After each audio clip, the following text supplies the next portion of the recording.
But the gemstones, the righteous gemstones, your amber gemstone, you're playing with a legendary cast with John Goodman and Danny McBride. You're Danny McBride's wife, Amber.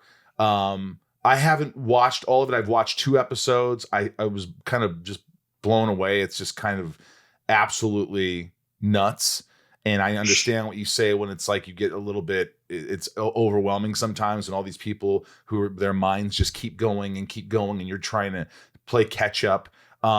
What is it that, paint the picture where you're in a scene and everybody's improvising? What do you do? Do you try to step up and you're trying to be on their level? Or you just like, know your lines, know the scene, know where it's going, and just react, listen and react? What do you do? Because you never know what's coming at you with Danny McBride. You don't. No, you don't. And I love that. It is an incredible cast of people to be working with. I feel so lucky. By the way, I have to be honest with you.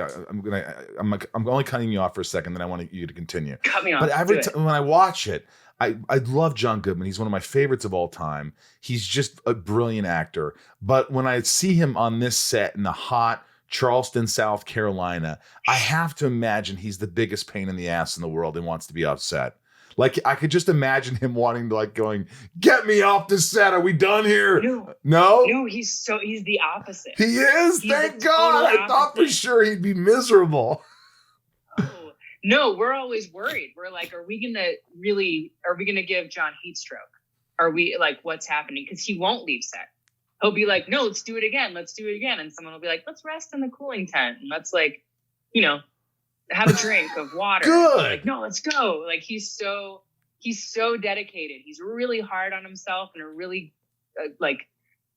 interesting way. I don't want to say cute or adorable. Like, I like it because I identify with it. Someone who holds themselves to high standards. I think you probably can too, given our conversation. Right. He's not at all. He is such a team player. Almost to a fault, almost sometimes to all of us, because we, those are very hot days. And this season in particular, which we just started shooting, I just had my first week of work last week. We started the season in June, so it is a scorcher out there. By the way, what do you do though? What do you like? How do you not, first off, how do you not laugh? Well, finish your thought, Dan. I'm sorry. Finish your thought on the improv, and it's all around you, and people are throwing shit around you. And what are you feeling like? Yeah, if that's a good question. And what do I do in that moment? Because there have been other interviewers or people who have kind of described Amber, specifically actually Eli and Amber, as sort of, meaning John Goodman's character, being the straight people in like a wacky world. I actually think Amber's wacky in her own way, but she's not the same kind of wacky. So if Cassidy was doing an improv with Edie and Danny and Adam and Tim, and I would maybe act differently. But Amber is not trying to one up. Amber is she watches and then she makes like these strikes whenever she can. Calculating. So she's calculating. Yes, she's calculating. That's a great word.